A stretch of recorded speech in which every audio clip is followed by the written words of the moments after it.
얼마큼 이해했는지를 보는 퀴즈입니다. 그래서 이런 과정들이 진단을 하고 목표를 설정을 하고 적정 도서를 선택을 하고 그 다음에 흥미에 맞는 개인적인 독서 활동이 진행된 다음에 스텝 5로 가면 얼마만큼 이해했는지를 퀴즈를 통해서 확인을 하고 그 다음 단계에 대한 독서 단계로 넘어갑니다. 이것이 좀 더 유용하게 되면 훨씬 더 독서가 흥미롭게 이루어질 수 있는 여지가 있지 않을까라고 이제 기대를 해보는 겁니다. 그 다음에 이제 디지털 역량 함양을 위한 소프트웨어 교육입니다. 이것은 이제 개별화된 형식으로 이루어질 수 있도록 향후에는 이루어지면 좋겠다. 그리고 필요하다면 이제 로봇을 활용하는, 특히 로봇 활용의 경우는 장애가 있거나 개별적인 지도가 필요한 경우에 좀 더 도움을 줄 수 있는 부분이 있는 것 같습니다. 일본 경우에는 저희가 보니까 소프트뱅크사가 사회공헌 프로그램 스쿨 챌린저라는 걸 통해 가지고 282개의 학교에 페이퍼 로봇 요거가 페이퍼 꾸링이라고 보통 부르는데요. 요것을 제공을 했습니다. 주로 도시 지역보다는 이제 지방에 조금 더 이런 부분들의 혜택이 적은 그런 쪽으로 지역 공헌을, 그러니까 기부를 했고요. 이것을 3년간 이제 그것을 지원을 하는 무상 지원의 형태로 이루어지고 있는 것입니다. 그래서 지금 현재 이제 일부 학교에서 이것을 지원하는 학교에서 수업이 이루어지고 있는 모습을 저희가 촬영을 한 거고요. 그 다음에 이제 요거는 사실은 논술과 평가가 같이 합해진 건데, 우리가 평가 부분에서 항상 이야기하는 것이 지금 이제 4차 산업혁명 시대에 이렇게 사지선다형 교육으로는 도저히 안 되겠다는 이야기를 참으로 많이 합니다. 특히 대입이 지금과 같은 형태로 해서는 우리가 암기식 교육에서 벗어날 수 없다. 그러면 이제 논술식의 평가 이야기가 그동안도 참 많이 나왔는데, 이 논술 평가가 이야기되면 바로 나오는 것이 이제 공정성의 이야기가 나옵니다. 그런데 이 부분을 미국에서 AI 인공지능을 통해서 논술 서술형 평가를 지금 이제 도입을 하고 실행을 하고 그러니까 적용을 하고 있는 사례를 저희가 찾아봤습니다. 그래서 논서술 평가를 향후에 우리도 해볼 수 있는 그런 여지를 좀 찾아야 되는 것이 아닌가. 거기에 대한 세부 과제들입니다. 이거는 향후의 과제로 생각하시고, 그러면 미국에서는 어떻게 하고 있는지 잠깐 보도록 하겠습니다.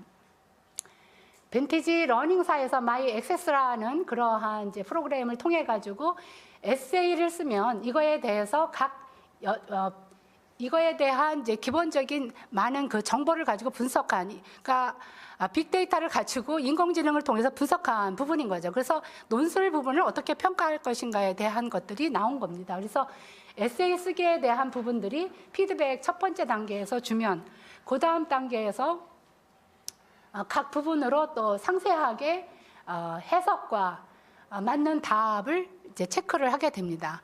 그리고 거기에 대해서 점수가 어느 정도 되는지에 대한, 우리가 생각하기에 이 논서술 부분을 인공지능이 과연 할 수 있을까라고 생각이 되지만 가능하다고 합니다. 그리고 전문가들이 실제로 한 것과 거의 오차가 없었고, 심지어는 인공지능이 한 부분이 좀 더 공정성 부분에서 인정을 받았다라는 그러한 연구 결과도 있습니다. 그래서 그러면 실제로 이런 것들이 어떻게 활용되고 있는가? 미국의 일부 대학들이 입학 시험에서 활용을 하고 있는 것을 볼 수가 있습니다. 특히 의과 대학들, 여기 보면 뉴욕 경우에 뉴욕시에서는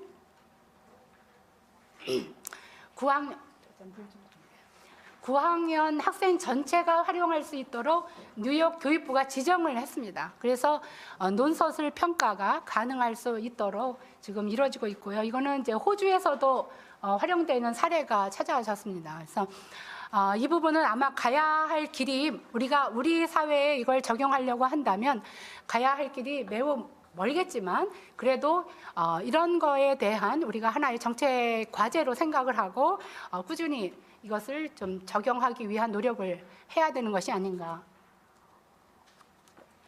생각이 됩니다.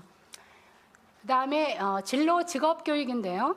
가장 중요한 것은 나를 먼저 이해하는 부분입니다. 그리고 변화하는 직업 세계와 밀착되어 있는 현장 연계형의 진로 직업 교육이 이루어져야 할 거라고 보여집니다. 이것이 별개의 것이 아니라 교육 과정 속에 이루어져야 하는 것이고, 그걸 위한 여러 가지 프로그램이라든가 교육 과정이 마련되어야 할 것으로 보여집니다. 그리고 이제 지금 우리가 그 이원화된 직업교육, 듀얼식 직업교육에 대한 부분들이 일부 도입이 됐는데요. 저희가 보기에는 업데이트 부분에서 상당히 뒤떨어진다라고 보여집니다. 그 이유 중에 하나는 우리는 교육과정 전체를 바꿉니다. 그렇기 때문에 교육과정 전체를 바꾸려면 하나 만들기도 어렵고, 그 다음에 그것을 이제 새롭게 바꾸는데 시간이 걸립니다. 그런데 지금의 변화 속도는 워낙 빨라서 우리가 교육과정 개발하는 정도로 전개 접근해가지고는 어렵습니다. 모듈화하는 것이 필요합니다. 그래서 바로바로 업데이트를 하는데, 이 업데이트의 방법은 모듈화하는 방식으로 보다 더 쉽게 접근할 필요가 있겠다라고 보여집니다.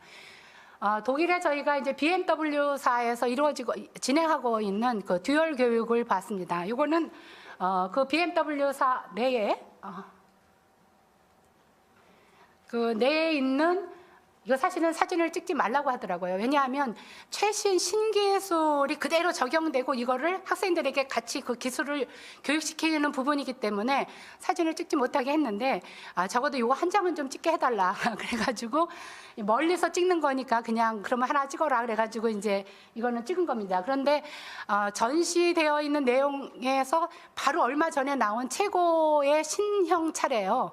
그걸 보고 왔는데, 저희가 그럼 저런 신형차의 신기술도 이 학생들이 배우느냐 그랬더니 당연하다라고 이야기를 합니다. 그래서 이 학생들이 이 코스를 끝났을 때에는 바로 그 자동차를 수리하거나 하는 업무로 바로 투입될 수 있는 그런 수준까지, 이제 고등학생 수준의 교육인데도 이렇게 이루어지고 있었습니다. 그래서 이게 이제 현장과 얼마큼 밀착되어 있는가를 보면 3주간은 현장 교육을 하고 듀얼 교육을 할 때 이제 몇 가지 방식이 있습니다. 그런데 3주간 현장하고 1주간 이론 교육을 하는데, 이론은 이제 학교에 와서 하는 겁니다. 근데 바로 지난 3주 동안에 했던 것 중에 관련되는 이론 부분을 학교에서 확인하고 다시 돌아가기 때문에 이론과 실천이 바로바로 연계돼서 학생들의 이해 수준을 굉장히 높여주는, 그래서 이거는 하나하나 자동차의 부분별로 설명이 되고 정말로 이해했는지에 대해서 각자의 컴퓨터 앞에서 자기가 이해했는지 또 평가, 여기서 또 퀴즈가 나오더라고요. 그래서 그걸 확인하고 이렇게 진행을 하는 것을 볼 수가 있었습니다. 근데 사실은 저것도 굉장히 인상적이었지만, 그리고 그 BMW사에 있는 그 이원화된 교육에도 학교장이 따로 있습니다. 근데 그 학교장이 BMW사 경험을 가지고 있는 분이면서 교직 과목을 다 이수한, 그래서 교원으로서의 교장 자격을 가지고 있는 분이 별도의 학교장으로 진행을 하고 있는, 그러니까 그냥 우리가 형식적으로 현장으로 갖고 학교에 왔으니까 듀얼이 됐다가 아니라 내용적으로 이원화가 되고 있다라는 것을 볼 수가 있었고요. 그런데 이제 저는 개인적으로 더 인상 깊었던 것이 직업학교 교장 선생님이 하는 말이었는데, 자기 학교에 있는 학생들이 300여 개의 그 기업과 관련해가지고 직업교육을 받고 있다. 거기에 관련된 전문 교과를 마련하는 것도 자기가 해야 하는 중요한 역할이지만, 이 학생들이 자동차 전문 기술을 지금 배웠다고 해서 반드시 자동차에 관련된 직업을 가지라는 보장은 없다. 가질 수도 있고 다른 직업을 가질 수도 있고, 그 다음에 변화하는 직업 속에서 계속적으로 직업은 변화해 나갈 겁니다. 그러면 더 중요한 것은 뭐냐 하면 직업인으로서 가져야 할 소양이라는 겁니다. 그래서 일반 교육을 나는 더 중요하게 생각한다라는 이야기를 들으면서 직업인으로서의 책임감, 윤리감, 직업인으로서의 어떤 기술적인 부분, 이런 것들이 전부 다 총합된 일반 교육에 대한 부분들을 중시하는 독일의 그 직업교육에 상당히 그 인상 깊은 부분이었습니다. 근데 이게 시간이 너무 많이 지나서 어떡하죠? 그만할까요?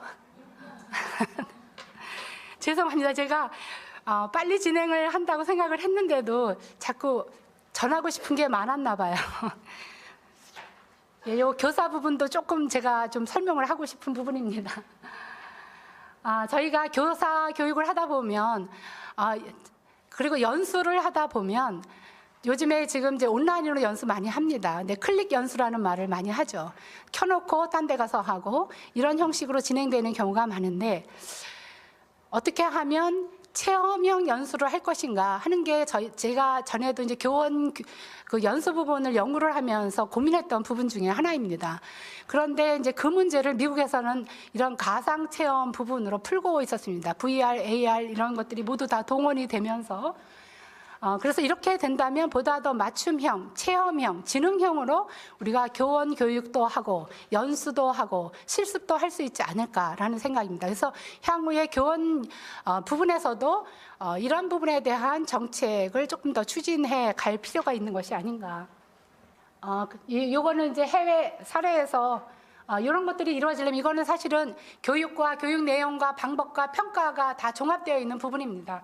그런데 이제 이런 것들이 이루어지려면 이런 환경을 만들어내지 않으면 안 되는 거죠. 예를 들면 이제 어떤 문제를 주면 여기서 지금 이 문제는 뭐냐면 학교에서 멀리 사는 학생이 학교에 등교할 수 있도록 버스 정류장을 만들어야 되는데 가장 효율적인 버스 정류장을 어디에다 만들면 좋겠느냐라는 문제를 내는 겁니다. 그러면 이제 이 문제를 학생이 10분간의 3차원의 세계를 가지고 풀어내는 건데 그거를 하기 위해서 교사가 옆에서 돕고 그거에 대한 관련된 부분들을 다 지원을 합니다. 그래서 학생이 이제 이런 것들을 모든 경로를 파악을 해서 계산을 하고 그래서 나름대로 거기에 대한 이제 버스 정류장을 설치하는 방안을 내놓게 되죠. 방안을 내놓은 거에 대한 이것은 그냥 평면적인 것이 아니라 360도 다 공간을 활용할 수 있는 방식으로 접근이 되도록 만들어져 있습니다. 그래서 문제를 풀을 수도 있고 어떤 학생의 경우에는 10분 안에 못 풀을 수도 있습니다. 그러면 그것을 어떻게 하면 할 수 있는지에 대한 지원을 하는 방향이 가는데 이제 어떻게 이거에 대해서 이제 바로 피드백이 가는 거죠. 어떻게 하면 너는 더 잘할 수 있는지, 지금 한 것이 잘 됐는지 이런 것들이 바로 되면서 자기 수준과 자기 속도에 맞는 그런 수업을 받을 수 있게 한다라는 거죠. 그리고 자기가 정말로 제대로 했는지에 대한 피드백과 함께 평가를 받게 되기 때문에 이 과정 전체가 학생들의 학습 성취도를 높이는 데도 바로 연계될 수 있는 부분이라고 보여집니다.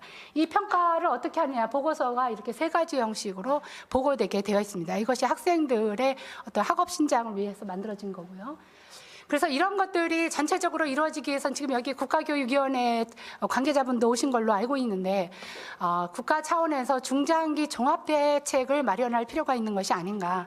그래서 우리가 그냥 명목상의 정책이 아니라 실질적으로 내용에 깊이 들어갈 수 있고 실제적인 문제를 해결할 수 있는 그러한 접근으로서 방안을 만들고 세부 실천사 과제들을 접근해 나가는 그런 노력들이 향후에 필요할 것 같습니다. 그래서 이러한 그 중장기 인재 육성 정책들을 앞으로 끌어나갔으면 좋겠습니다. 긴 시간 감사합니다. 우선 지정 토론자분들의 준비된 그런 토론부터 들어보도록 하겠습니다. 첫 순서는 협성대학교 김성기 교수님이십니다. 예, 방금 전에 소개받은 김성기입니다. 이미 그 시간이 많이 지났지만은 우리나라에서 한때 창의성 교육 붐이 일었던 적이 있었어요. 그 창의성 개발 기법 중에 스캠퍼라는 게 있는데 그 안에 이미 융합적 사고라고 하는 게 들어 있거든요. 그리고 또 한편으로 교육과정 얘기할 때 우리가 통합교육과정 얘기도 많이 했었습니다. 근데 통합교육과 혹은 창의성 교육, 이것이 융합교육과 어떻게 다른지에 대한 논의도 좀 같이 있었으면 좋겠다라는 생각이 듭니다. 그래서 창의 융합교육이라는 말을 쓰고 있는데 이게 과연 창의성 교육, 이것과는 어떻게 다른지, 통합교육과는 어떻게 다른지 이런 것에 대한 논의가 있었으면 좋겠고요. 두 번째로 말씀드리고 싶은 것은 무엇을 융합할 것인가라고 하는 논제입니다.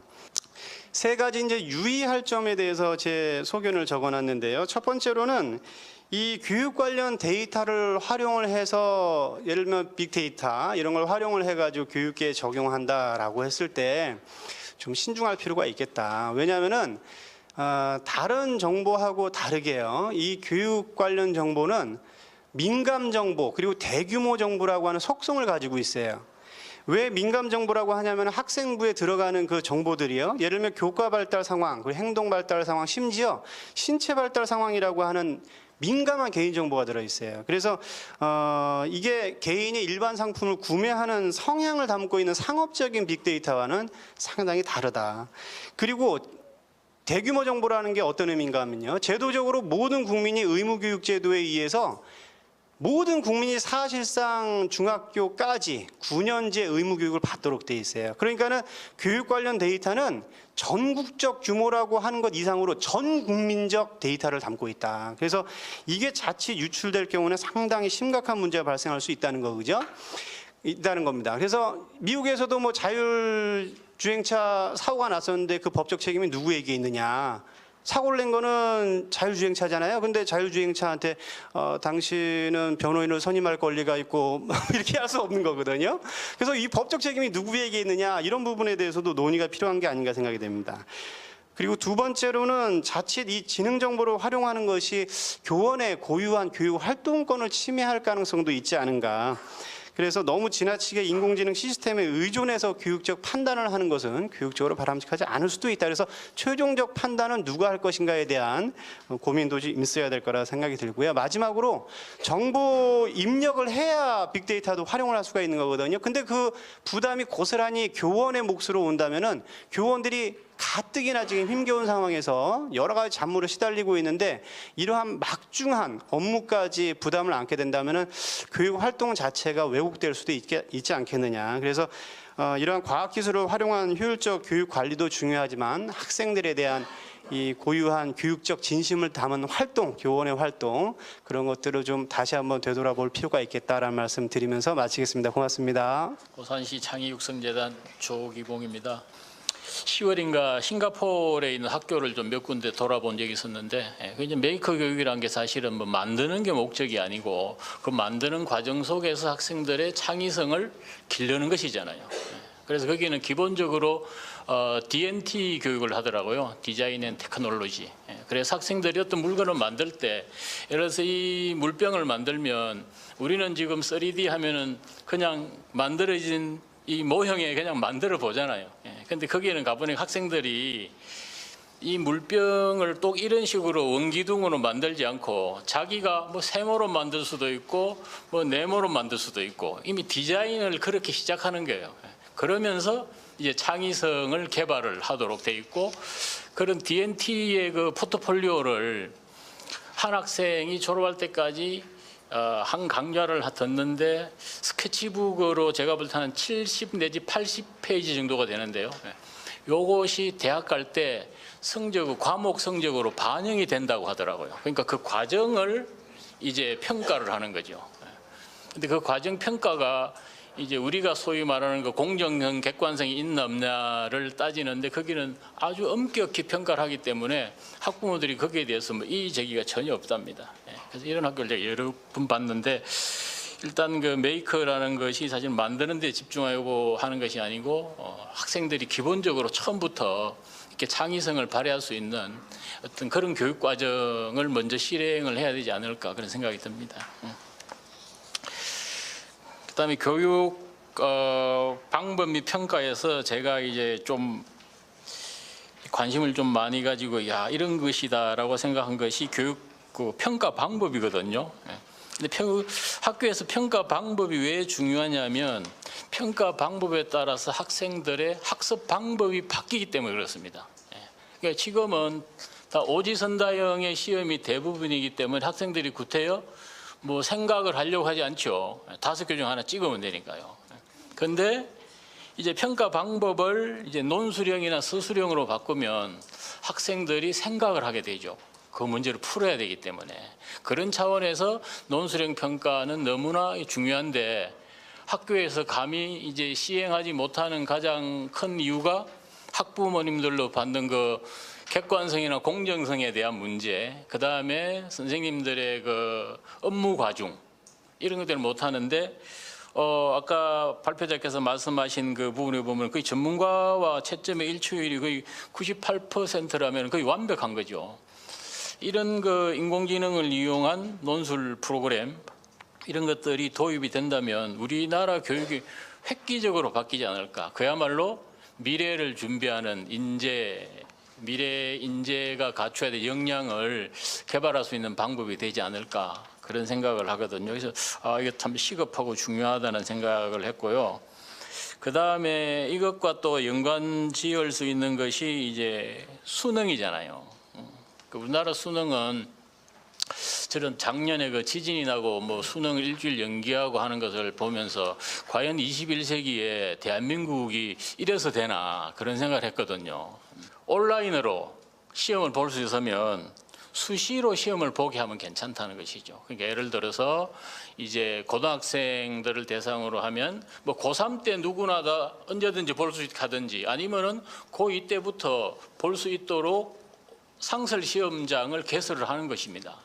그러면서 영역별로 시험을 보면 그 학생들은 사실은 내가 국어를 아주 잘하고 영어를 잘하는데 시험을 고3 말에 보니까 3년 내내 그 잘하는 것임에도 불구하고 그것에 대한 문제풀이를 한다고 시험을 다 보내거든요.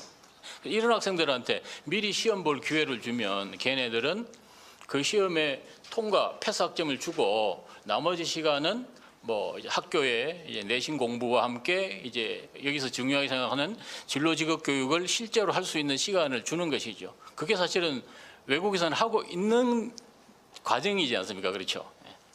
그래서 그런 것들도 이런 그 인공지능 기술을 잘 사용하면 객관식 같은 그 문제들은 상설 시험장을 시도별로 설치해서 수시로 볼 수 있도록 하는 대안도 생각해 볼 수 있다. 그런 생각을 하고요. 그 다음에 또 생각해 본 것이 저는 독서 프로그램에 대해서 굉장히 아주 흥미있게 봤거든요. 실제로 우리나라는 독서 교육을 교과 과정에 정규 교과 과정에 넣어서 아마 하는 데는 그러니까 독서라는 과목은 있지만 우리가 생각하는 독서를 그 진정한 의미에서 독서를 하는 그런 교과 과정은 우리나라에는 없거든요. 그런데 실제로 뭐 사회가 변하더라도 독서보다 중요한 그런 과목이 어디 있겠습니까? 그렇죠. 그 내용이. 그래서 이런 독서를 하는데도 현장 교사들은 그게 또 다른 또 업무로 다가오니까 실제로 이제 못하는 경우가 많거든요. 그래서 이런 독서 프로그램을 이제 한국어로 번역돼서 할 수 있다면 참 좋겠다 그런 생각을 하고 이런 것들에 대해서 이 교육부에서 좀 관심을 가져야 되지 않겠나 이런 것들을 한글로 바꾸는 프로그램을 만들어서 전국 학교에다가 보급하면 얼마나 좋을까 그런 생각을 해봤습니다. 그리고 이제 거기에 이제 진로 직업 교육이 있는데요. 사실 우리 학생들이 공부하는 궁극적인 목적은 진로와 직업 선택입니다. 그렇죠. 그것 때문에 공부를 하는 것이지 않습니까? 그런데 지금 우리의 진로 직업 교육이 제대로 되고 있는지를 생각하면은 모자라는 미진한 부분이 너무 많다. 특히 인문계 고등학교도 이제 사실은 진로 직업 교육을 해야 되거든요. 그런데 실제로 되지 않고 있습니다. 그 대부분이 이제 특성화고를 중심으로 하지만 특성화고도 아까 발표자께서 말씀하신 것처럼 실제로 현장과 연계되는 이런 진로 교육이 거의 뭐 안 되고 있죠. 그래서 이런 점에서 지금 이제 교육부에서 실시한다고 이제 발표한 그 고교 학점제를 이용해서 학생들이 실제 현장에서 어떤 그 과정을 이수하면 일정한 기준을 정해서 그걸 학점으로 인정해 줘야 된다. 고 이제 생각을 하거든요. 예를 들어서 저희 이제 오산에서는 인문계 고등학교를 대상으로 하는 직업 교육 중에 얼리버드라는 게 있습니다. 토요일마다 원하는 인문계 고등학교 학생들을 이제 선발해서 대학과 연계해 가지고 실제 현장에서 직업 체험을 하게 하거든요. 그런데 뭐 인문계 학생이다가 보니까 그게 이제 자기 뭐 이렇게 수업과 직접 연관이 안 되고 학점과도 연관이 안 되기 때문에 처음에 열심히 하다가 나중에는 좀 이렇게 빠지는 학생들이 점점 많이 생기거든요. 저는 그걸 보면서 이 고교 학점제는 인문계 학교에서 어떤 그 과목을 설강하는 것보다 인문계 학생들의 직업 교육과 특성화고의 직업 교육에 더 좀 치중하는 것이 바람직하지 않을까. 그러니까 이런 실제적인 진로 교육, 현장 체험 교육이 되면 좋지 않을까 그런 생각을 했습니다. 예. 나머지는 그 원고를 참고해 주시면 감사하겠습니다. 예. 이상입니다.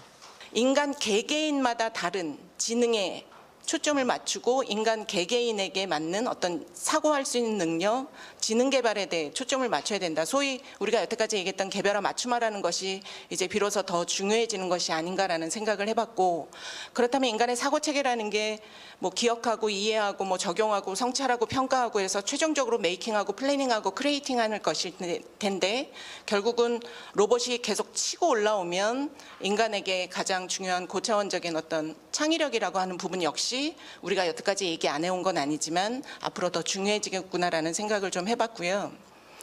혁신이라는 말에 대한 의미도 이게 연구 제목이기 때문에 좀 생각을 해보면, 어떤 변화는 두 가지 방식이 있는데 점진적 변화와 파괴적 혁신이라는 거를 우리가 얘기할 수 있는데, 점진적 변화는 현재의 문제점을 개선하는 것이고 파괴적 혁신은 지금까지 없던 교육 방식에 대한 부분도 받아들이는 건데, 예컨대 우리는 수업을 하면 당연히 교실이 있어야 되고 사람이 정해진 시간에 정해진 공간에 교사와 학생이 있어야 된다고 생각하는 부분에, 예컨대 대표적인 예로 미네르바 스쿨 같은 경우는 교실이 없어도 지식 전달에 대한 교수와 학생이 수업을 할 수 있다라고 하는 것은 여태까지 우리가 생각하지 못했던 새로운 방식이죠. 이 연구에서 한 9가지, 마지막 종합계획 수립을 뺀 8가지는 다분히 현재의 교육 문제를 ICT 지능정보기술을 활용해서 개선해보자라는 측면에 초점이 맞춰져 있고, 연구의 방향도 그러하고 목적도 그러하니 대부분은 뭐 약간의 보완점이나 이런 것들은 앞서서 다 말씀해 주셨는데, 저는 한 가지, 우리가 이제 창의력을 얘기하고 뭔가 새로운 메이킹을 얘기할 때 간과해서는 안 되는 부분이, 아이들이 기초 체력이 있어야 하는 것처럼 기초 학력이 튼튼하게 밑받침해줘야 거기서 새로운 발상이 나오고 새로운 적용 능력이 생기고 또 새로운 창의력이 나오는 건데, 소위 말하는 기초 학력에 대한 부분에 대한 마치 조금 더 아까 온라인 평가에 대한 다른 생각을 좀 말씀드리면, 물론 현재의 지필 평가가 4지선다, 5지선다로 해서 저차원의 사고력을 하기 때문에 하지 말아야 된다라고는 하지만, 과연 그럼 지필 평가를 폐지하는 것이 과연 옳은 일인가? 국가 수준의 학업 성취도가 그 데이터의 활용이 학교를 서열화한 활용의 문제인 거지, 국가 수준의 표준화된 지표를 가지고 학업 성취도를 스스로 개인적으로 부족한 부분을 파악하고 스스로 개선하라는 노력, 과연 그렇게 폐지가 과연 옳은 방식인가라는 차원에서 본다면, 아까 저차원적인 부분에 ICT가 굉장히 잘할 수 있다면 폐지하고 학업 성취에 대한 수준을 하지 않는 것이 능사가 아니라, 오히려 그 부분을 철저하게 온라인으로 해서 기초학력에 대한 평가를 실시하고, 그다음에 그 안에서 평가의 원래 목적은 변별력이 아니고 평가의 원래 목적은 학습 개선과 학습 성찰과 그로 인한 발전이죠. 그렇다면 온라인 평가에 대한 대상을 현재의 교육 문제라는 측면에서 본다면, 논술형, 서술형도 현재의 교육 문제 해결점일 수는 있지만 더 시급한 부분이 소위 말하는 기초학력에 대한 부분을 온라인 평가 체제로 전환시켜서 그거에 대한 결과를 온전히 교사가 그리고 개인이 그런 학습 평가 결과를 보면서 자신의 학습을 좀 개선해 나가는 이런 방식으로의 어떤 과제를 또 추가로 한번 제안을 해봅니다. 그러면서 사실은 후속 연구 제안이라는 부분이 후속 연구라기보다는 이러한 8가지 과제가 좀 학교를 중심으로 되기 위한 어떤 전제 조건 중에 몇 가지를 좀 마지막으로 말씀을 드리면, 아까 말씀하셨지만 이러한 것들을 이제 새로운 방식으로 받아들일 때 학교의 역할과 기능이 어떻게 해야 되는가. 여태까지 그럼 지식 전수의 역할로서의 학교의 기능이 있었다면, 그럼 앞으로는 학교가 어떤 역할을 해야 되느냐라는 측면에서 보면 학습 공동체죠. 김진숙이라는 아이가 어느 학교에 몇 학년 몇 반에 몇 번으로서의 간다고 한다면, 학교 안에 학습자가 중심으로 학교를 둘러싼 사회, 지역사회, 뭐 관련된 정책들, 법제도 이런 것들에 대한 가운데서 학교가 어떤 역할과 기능을 해야 되는지에 대한 성찰이 좀 필요할 것 같고, 아까도 말씀하셨지만 관련된 법제도에 대한 새로운 현재 규제 그리고 새로운 방식의 교육이 들어왔을 때 새로 또 혹시 만들어져야 되는 이런 법제도 연구도 굉장히 중요할 것. 법이 10마일로 제일 안 박힌다는 거 혹시 아세요? 엘빈 토플러가 뭐 민간이 한 100마일로 변화하면 뭐 법은 한 10마일 정도로 안 변한다고 하니까 그럼에도 불구하고 법과 제도가 기반이 된 변화가 안정성을, 지속 가능성을 가져오기 때문에 법제도에 관련한 연구도 좀 필요할 것 같고, 그리고 지금 대부분이 제한된 과제의 그 트렌드 분석을 보면 공공이 개발한 게 아닙니다. 공공이 개발한 컨텐츠가 아니고 공공이 개발한 서비스가 아니에요. 사실은 무크라고 하는 부분도 이제 어떤 정책의 시드머니라는 마중물이라는 차원에서 지금 국가가 했지만 사실은 민간과의 협력을 전제로 하는데, 이거는 전략이나 방향 차원이 아니라 그럼 학교가 그런 민간이나 컨텐츠 서비스를 할 수 있는 예산 구조를 갖고 있는가, 전체 정부와 예산이 학교 전체 예산의 0.003%입니다.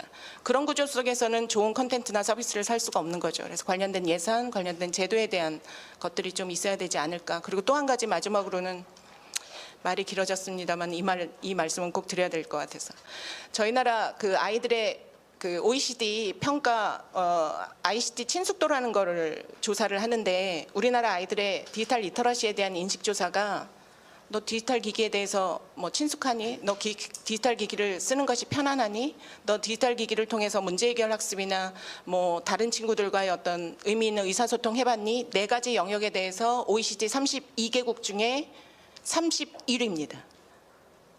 4가지 항목 중에 어느 거는 32위, 어느 거는 31위. 그러니까 꼴찌와 꼴찌 전을 드나드는 거죠. 기술 활용에 대해서 아이들이 이렇게 인식했다는 소리는 이건 철저하게 어른들의 잘못입니다. 스마트폰만 들었다 하면 범인이 아니고 범죄자 취급. 그러니까 막 너 게임, 채팅 이런 사회 문화 인식 속에서 4차 산업혁명을 얘기하고 지능정보기술을 통한 어떤 새로운 서비스 산업에 대한 기회를 얘기해 준다는 거는 말이 안 되는 게 아닌가. 그래서 과연 이러한 인식이 유독 우리나라에서 많이 되는 영향 요인에 대한 연구가 꼭 이루어졌으면 좋겠다는 말씀, 제 이야기를 그치겠습니다.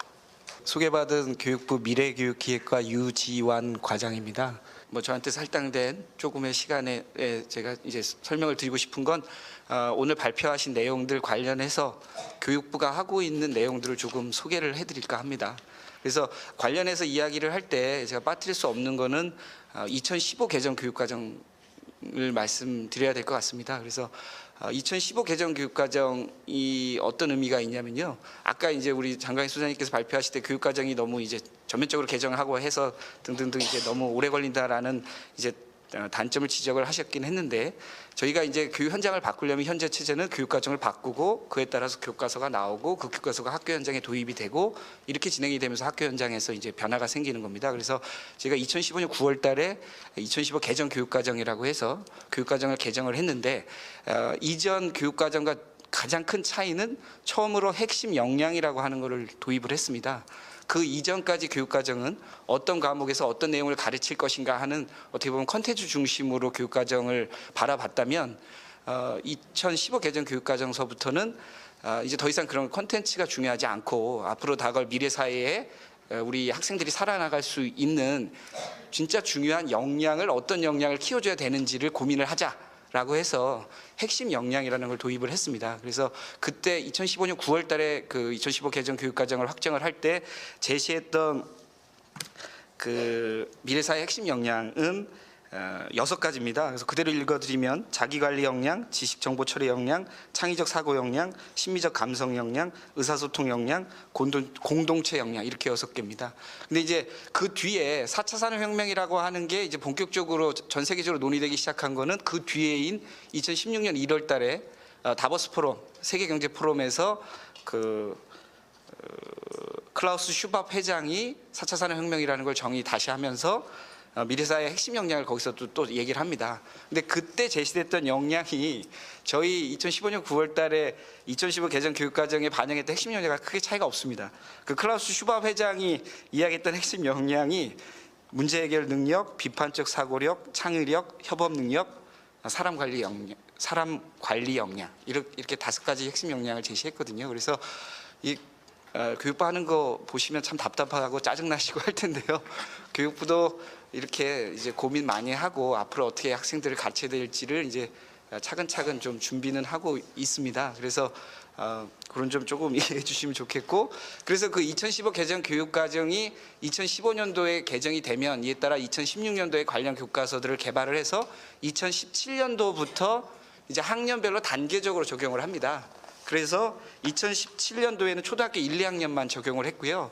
올해는 초등학교 1학년에서 4학년까지 중학교 1학년, 고 1학년 이렇게가 이제 바뀐 교육과정이 적용이 되고 있습니다.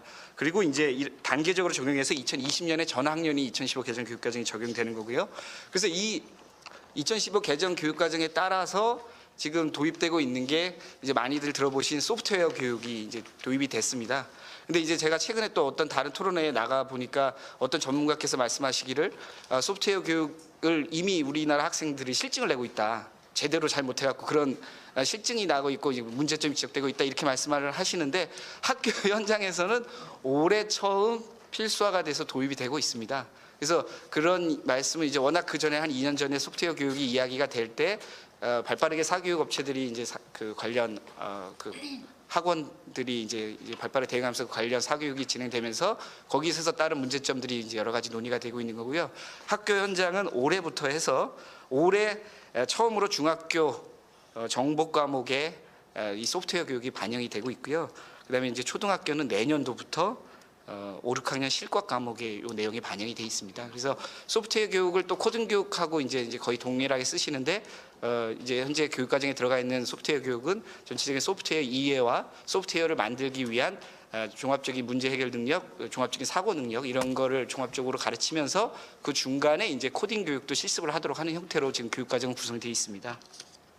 그리고 또 이제 관련해서 지금 2015 개정 교육 과정에 새로 반영이 된 것 중에 하나는 오늘도 여러분들이 말씀하신 스팀 교육이 이제 융합 교육의 대표적인 이제 사례로 말씀들을 하시는데 아까 이제 김성기 교수님께서 어떤 걸 융합하느냐 말씀하셨는데 교육부가 보고 있는 이제 융합 교육에서 추구하고 하는 바는 여태까지 이 교과서에서 배운 지식들이 그냥 죽어 있는 지식이 아니라 학교 현장이 아니고 실생활에서 만나는 다양한 정말 현실적인 문제들을 해결할 수 있는데 사용할 수도 있는 그런 종합적인 지식이고 이를 그 지식을 바탕으로 문제를 해결해 보는 것을 융합하도록 하는 그런 개념의 융합 능력이고요. 그래서 요 이제 융합 교육이 2012년도부터 학교에서 연구 선도 학교라는 이름으로 이제 몇 개 학교에서 중심으로 진행이 되다가 올해부터는 이제 초등 과학 교과서에 요 융합 교육을 할 수 있는 형태로 이제 문제들이 좀 제시가 되고 있습니다. 그래서 예를 들어서 과학 과목의 한 단원이 끝나면 생각해 볼 문제라는 형태로 해서 배운 과학 과목 이번에 배운 과학 지식과 관련돼서 학생들이 실생활에 부딪히는 문제를 주면서 이걸 어떻게 해결해 볼지를 생각해 보게끔 이런 식으로 다 교과서가 구성이 돼 있거든요. 그래서 그런 교과서들이 이제 올해 적용되고 또 내년에 또 적용이 될 예정입니다. 그래서 오늘 그리고 또 메이커 교육도 말씀 많이 하셨는데 이제 그 스팀 교육이 어떻게 보면 이제 메이커 교육이 그 만드는 것 자체보다는 만들기 위해서 문제를 해결해 보고 종합적으로 사고하는 능력이 중요하다면 이제 스팀 교육이 요거랑 맥락을 좀 같이 할 수 있다는 생각이 들고요. 그리고 장광희 소장님께서 제안하신 그 한국형 첨단 맞춤 학습 생태계 지원 체계 개발 관련해서는 교육부도 우리 학생들의 학습 활동 데이터를 수집 분석해서 그 각각 개개인에게 필요한 장단점을 분석하고 앞으로 공부할 수 있는 방향을 제시할 수 있는 그런 지능형 학습 분석 플랫폼을 이제 만들기 위해서 올해부터 연구를 시작을 했습니다. 그래서 우리 교육부 목표는 한 20년 이후에 실질적으로 개발을 해서 적용을 하는 걸로 지금 진행을 하고 있고요. 그리고 또 오늘 뭐 그 평가 관련해서 인공지능을 활용한 논술 채점 프로그램 이런 것도 많이들 말씀하셨는데 현재 수준은 솔직히 학업 성취도 평가에서 단순히 이제 국어 단순한 주관식 채점에 이제 컴퓨터를 활용하는 수준입니다만 수준이고 수능에 활용할 수 있을 정도로 인공지능을 활용한 채점 프로그램 관련해서는 이제 저희가 이제 올해부터 연구를 시작한 단계입니다. 그리고 교원 연수도 오늘 말씀 많이 하셨는데 한국형 나노 디그리라고 하는 건 이제 제가 담당하고 있는데 한국형 나노 디그리는 이제 올해 처음 만들어서 이제 하반기부터 시작을 할 거고요. 그래서 교원 연수하고 연결하기는 아직 이제 좀 시기상조고 저희는 이제 K무크라고 이제 많이들 알고 계실 겁니다. 그래서 K무크에서 여러 가지 그 좋은 강좌들 중에 선생님들에게 필요한 내용을 연수 자료로 활용할 수 있도록 그 두 개를 연계하는 것을 올해 진행을 할 계획입니다. 그리고 저 소장님께서 제안하신 마지막 방향대로 중장기 교육 정책 방향이 필요하다고 말씀하셨는데 그 국가교육회의와 저희 교육부가 함께 협력해서 관련 내용 계속 진행할 예정입니다.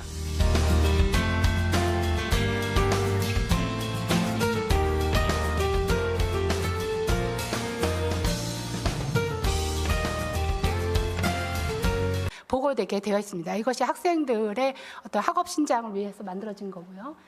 그래서 이런 것들이 전체적으로 이루어지기 위해서는 지금 여기 국가교육위원회 관계자분도 오신 걸로 알고 있는데 국가 차원에서 중장기 종합대책을 마련할 필요가 있는 것이 아닌가. 그래서 우리가 그냥 명목상의 정책이 아니라 실질적으로 내용에 깊이 들어갈 수 있고 실제적인 문제를 해결할 수 있는 그러한 접근으로서 방안을 만들고 세부 실천 과제들을 접근해 나가는 그런 노력들이 향후에 필요할 것 같습니다. 그래서 이러한 그 중장기 인재 육성 정책들을 앞으로 끌어나갔으면 좋겠습니다. 긴 시간 감사합니다. 우선 지정 토론자 분들의 준비된 그런 토론부터 들어보도록 하겠습니다. 첫 순서는 협성대학교 김성기 교수님이십니다. 네. 예, 방금 전에 소개받은 김성기입니다. 이미 그 시간이 많이 지났지만은 우리나라에서 한때 창의성 교육 붐이 일었던 적이 있었어요. 그 창의성 개발 기법 중에 스캠퍼라는 게 있는데 그 안에 이미 융합적 사고라고 하는 게 들어 있거든요. 그리고 또 한편으로 교육과정 얘기할 때 우리가 통합교육과정 얘기도 많이 했었습니다. 근데 통합교육과 혹은 창의성 교육 이것이 융합교육과 어떻게 다른지에 대한 논의도 좀 같이 있었으면 좋겠다라는 생각이 듭니다. 그래서 창의 융합교육이라는 말을 쓰고 있는데 이게 과연 창의성 교육 이것과는 어떻게 다른지 통합교육과는 어떻게 다른지 이런 것에 대한 논의가 있었으면 좋겠고요. 두 번째로 말씀드리고 싶은 것은 무엇을 융합할 것인가라고 하는 논제입니다. 세 가지 이제 유의할 점에 대해서 제 소견을 적어놨는데요. 첫 번째로는 이 교육 관련 데이터를 활용을 해서 예를 들면 빅데이터 이런 걸 활용을 해가지고 교육계에 적용한다라고 했을 때 좀 신중할 필요가 있겠다. 왜냐하면은 다른 정보하고 다르게요. 이 교육 관련 정보는 민감 정보 그리고 대규모 정보라고 하는 속성을 가지고 있어요. 왜 민감 정보라고 하냐면 학생부에 들어가는 그 정보들이요. 예를 들면 교과 발달 상황, 그리고 행동 발달 상황, 심지어 신체 발달 상황이라고 하는 민감한 개인 정보가 들어 있어요. 그래서 이게 개인이 일반 상품을 구매하는 성향을 담고 있는 상업적인 빅데이터와는 상당히 다르다.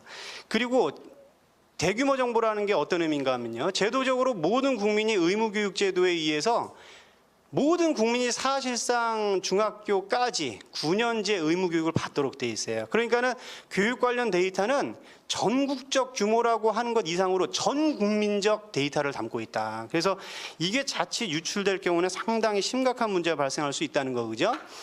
있다는 겁니다. 그래서 미국에서도 뭐 자율주행차 사고가 났었는데 그 법적 책임이 누구에게 있느냐.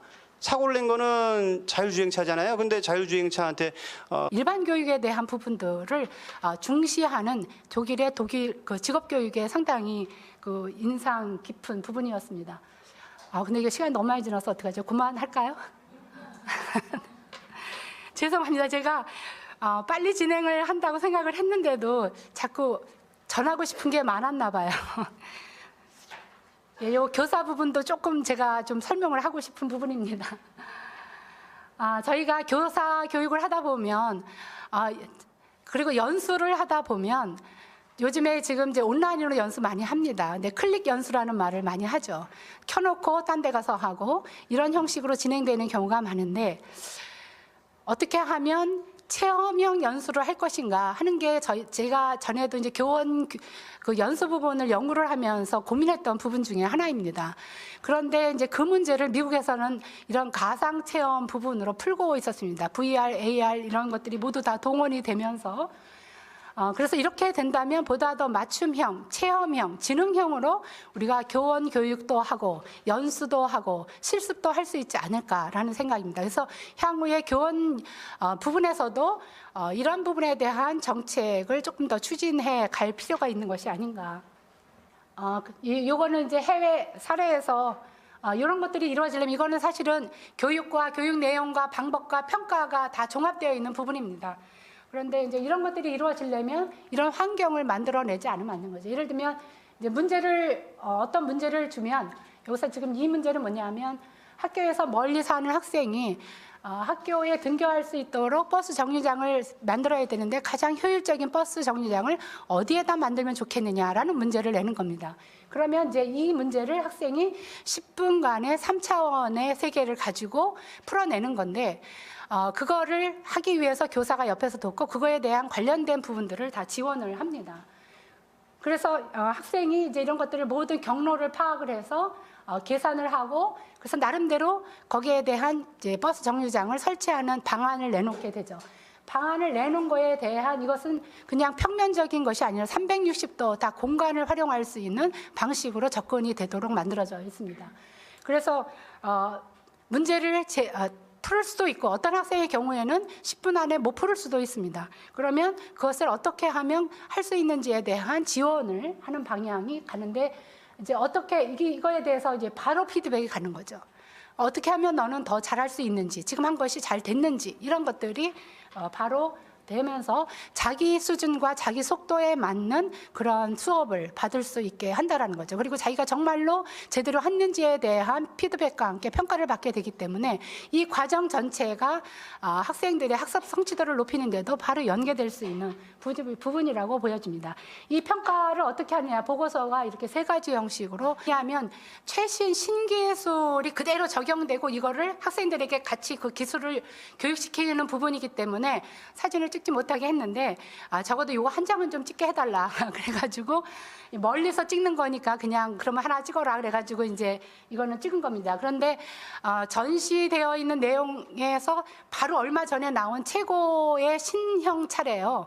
그걸 보고 왔는데 저희가 그럼 저런 신형차의 신기술도 이 학생들이 배우느냐 그랬더니 당연하다라고 이야기를 합니다. 그래서 이 학생들이 이 코스를 끝났을 때에는 바로 그 자동차를 수리하거나 하는 업무로 바로 투입될 수 있는 그런 수준까지 이제 고등학생 수준의 교육인데도 이렇게 이루어지고 있었습니다. 그래서 이게 이제 현장과 얼마큼 밀착되어 있는가를 보면 3주간은 현장 교육을 하고 듀얼 교육을 할 때 이제 몇 가지 방식이 있습니다. 그런데 3주간 현장하고 1주간 이론 교육을 하는데 이론은 이제 학교 와서 하는 겁니다. 근데 바로 지난 3주 동안에 했던 것 중에 관련되는 이론 부분을 학교에서 확인하고 다시 돌아가기 때문에 이론과 실천이 바로바로 연계돼서 학생들의 이해 수준을 굉장히 높여주는, 그래서 요거는 하나하나 자동차의 부분별로 설명이 되고 정말로 이해했는지에 대해서 각자의 컴퓨터 앞에서 자기가 이해했는지 또 평가, 여기서 또 퀴즈가 나오더라고요. 그래서 그걸 확인하고 이렇게 진행을 하는 것을 볼 수가 있었습니다. 근데 사실은 저것도 굉장히 인상적이었지만, 그리고 그 BMW사에 있는 그 이원화된 교육에도 학교장이 따로 있습니다. 근데 그 학교장이 BMW사 경험을 가지고 있는 분이면서 교직 과목을 다 이수한, 그래서 교원으로서의 교장 자격을 가지고 있는 분이 별도의 학교장으로 진행을 하고 있는, 그러니까 그냥 우리가 형식적으로 현장으로 갖고 학교에 왔으니까 듀얼이 됐다가 아니라 내용적으로 이원화가 되고 있다라는 것을 볼 수가 있었고요. 그런데 이제 저는 개인적으로 더 인상 깊었던 것이 직업학교 교장 선생님이 하는 말이었는데, 자기 학교에 있는 학생들이 300여 개의 그 기업과 관련해가지고 직업교육을 받고 있다. 거기에 관련된 전문 교과를 마련하는 것도 자기가 해야 하는 중요한 역할이지만, 이 학생들이 자동차 전문 기술을 지금 배웠다고 해서 반드시 자동차에 관련된 직업을 가지라는 보장은 없다. 가질 수도 있고 다른 직업을 가질 수도 있고, 그 다음에 변화하는 직업 속에서 계속적으로 직업은 변화해 나갈 겁니다. 그러면 더 중요한 것은 뭐냐 하면 직업인으로서 가져야 할 소양이라는 겁니다. 그래서 일반 교육을 나는 더 중요하게 생각한다라는 이야기를 들으면서 직업인으로서의 책임감, 윤리감, 직업인으로서의 어떤 기술적인 부분, 이런 것들이 전부 다 총합된, 그래서 에세이 쓰기에 대한 부분들이 피드백 첫 번째 단계에서 주면, 그 다음 단계에서 각 부분으로 또 상세하게 해석과 맞는 답을 이제 체크를 하게 됩니다. 그리고 거기에 대해서 점수가 어느 정도 되는지에 대한 우리가 생각하기엔 이 논서술 부분을 인공지능이 과연 할 수 있을까라고 생각이 되지만 가능하다고 합니다. 그리고 전문가들이 실제로 한 것과 거의 오차가 없었고 심지어는 인공지능이 한 부분이 좀 더 공정성 부분에서 인정을 받았다라는 그러한 연구 결과도 있습니다. 그래서 그러면 실제로 이런 것들이 어떻게 활용되고 있는가? 미국의 일부 대학들이 입학 시험에서 활용을 하고 있는 것을 볼 수가 있습니다. 특히 의과 대학들. 여기 보면 뉴욕 경우에 뉴욕시에서는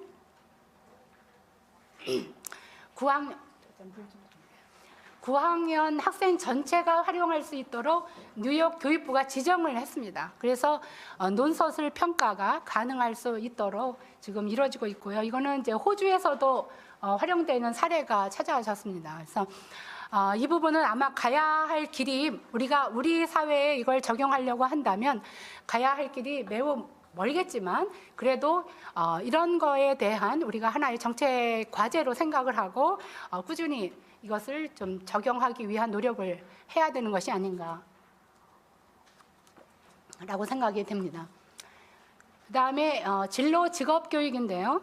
가장 중요한 것은 나를 먼저 이해하는 부분입니다. 그리고 변화하는 직업 세계와 밀착되어 있는 현장 연계형의 진로 직업 교육이 이루어져야 할 거라고 보여집니다. 이것이 별개의 것이 아니라 교육 과정 속에 이루어져야 하는 것이고 그걸 위한 여러 가지 프로그램이라든가 교육 과정이 마련되어야 할 것으로 보여집니다. 그리고 이제 지금 우리가 그 이원화된 직업교육, 듀얼식 직업교육에 대한 부분들이 일부 도입이 됐는데요. 저희가 보기에는 업데이트 부분에서 상당히 뒤떨어진다라고 보여집니다. 그 이유 중에 하나는 우리는 교육과정 전체를 바꿉니다. 그렇기 때문에 교육과정 전체를 바꾸려면 하나 만들기도 어렵고 그 다음에 그것을 이제 새롭게 바꾸는데 시간이 걸립니다. 그런데 지금의 변화 속도는 워낙 빨라서 우리가 교육과정 개발하는 정도로 전개 접근해가지고는 어렵습니다. 모듈화하는 것이 필요합니다. 그래서 바로바로 업데이트를 하는데 이 업데이트의 방법은 모듈화하는 방식으로 보다 더 쉽게 접근할 필요가 있겠다라고 보여집니다. 독일에 저희가 이제 BMW사에서 진행하고 있는 그 듀얼 교육을 봤습니다. 이거는 그 BMW사 내에 그 내에 있는 이거 사실은 사진을 찍지 말라고 하더라고요. 얼마큼 이해했는지를 보는 퀴즈입니다. 그래서 이런 과정들이 진단을 하고 목표를 설정을 하고 적정 도서를 선택을 하고 그 다음에 흥미에 맞는 개인적인 독서 활동이 진행된 다음에 스텝 5로 가면 얼마만큼 이해했는지를 퀴즈를 통해서 확인을 하고 그 다음 단계에 대한 독서 단계로 넘어갑니다. 이것이 좀 더 유용하게 되면 훨씬 더 독서가 흥미롭게 이루어질 수 있는 여지가 있지 않을까라고 이제 기대를 해보는 겁니다. 그 다음에 이제 디지털 역량 함양을 위한 소프트웨어 교육입니다. 이것은 이제 개별화된 형식으로 이루어질 수 있도록 향후에는 이루어지면 좋겠다. 그리고 필요하다면 이제 로봇을 활용하는, 특히 로봇 활용의 경우는 장애가 있거나 개별적인 지도가 필요한 경우에 좀 더 도움을 줄 수 있는 부분이 있는 것 같습니다. 일본 경우에는 저희가 보니까 소프트뱅크사가 사회공헌 프로그램 스쿨 챌린저라는 걸 통해 가지고 282개의 학교에 페이퍼 로봇 요거가 페이퍼 군인이라고 보통 부르는데요. 요것을 제공을 했습니다. 주로 도시 지역보다는 이제 지방에 조금 더 이런 부분들의 혜택이 적은 그런 쪽으로 지역 그러니까 기부를 했고요. 이것을 3년간 이제 그것을 지원을 하는 무상 지원의 형태로 이루어지고 있는 것입니다. 그래서 지금 현재 이제 일부 학교에서 이것을 지원하는 학교에서 수업이 이루어지고 있는 모습을 저희가 촬영을 한 거고요. 그 다음에 이제 요거는 사실은 논술과 평가가 같이 합해진 건데, 우리가 평가 부분에서 항상 이야기하는 것이 지금 이제 4차 산업혁명 시대에 이렇게 사지선다형 교육으로는 도저히 안 되겠다는 이야기를 참으로 많이 합니다. 특히 대입이 지금과 같은 형태로 하여서는 우리가 암기식 교육에서 벗어날 수 없다. 그러면 이제 논술식의 평가 이야기가 그동안도 참 많이 나왔는데 이 논술 평가가 이야기되면 바로 나오는 것이 이제 공정성의 이야기가 나옵니다.